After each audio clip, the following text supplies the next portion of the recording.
ഒരു സംശയവും കൂടാതെ വളരെ നീറ്റായിട്ട് എക്സിക്യൂട്ട് ചെയ്ത് കൊലപാതകമായിരുന്നു റസ്മിൻ്റെത്. എങ്ങനെ ജാസ്മിൻ ഇത് ചെയ്യിപ്പിച്ചെടുത്തു എന്ന ഒരു ഐഡിയ ഇല്ല.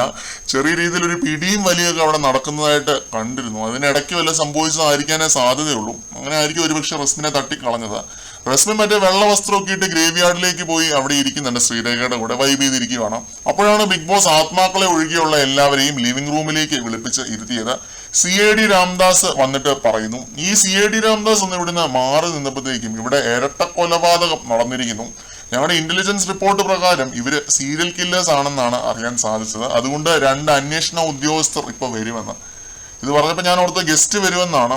ഉടനെ ബിഗ് ബോസ് പറയുന്നു, ജിൻഡോയും ഋഷിയുമാണ് CIDs എന്ന്. അവർക്കുള്ള വസ്ത്രങ്ങൾ സ്റ്റോർ റൂമിൽ വെച്ചിട്ടുണ്ട് എന്ന് പറയുന്നു.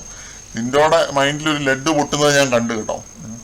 ഒരു ദാസനും വിജയനും പരിപാടിയാണ് നമ്മൾ ഇനി ഈ ഒരു ടാസ്കിൽ കാണാനായിട്ട് പോകുന്നത്. ഇതിന്റെ ഇടയ്ക്ക് ഒരു കോമഡി ഉണ്ടായി. ജാൻമണി ഋഷിയുടെ അടുത്ത് പോയിട്ട് പറയുന്നു, അർജുനാണ് സീരിയൽ കില്ലർ, അവനെ ചോദ്യം ചെയ്യണമെന്ന്. പിന്നെ ഇത് കഴിഞ്ഞിട്ട് പൂജനെയും അഭിഷേകിനെയും ഒക്കെ ജാനു സംശയിക്കുന്നുണ്ട്, ഈ ജാനുവിന്റെ ഒരു കാര്യം. ആ സമയം കൊണ്ട് നമ്മുടെ ജിൻഡോയും ഋഷിയും കൂടി CID ഔട്ട്ഫിറ്റ് ഒക്കെ ഇട്ട് റെഡിയായി.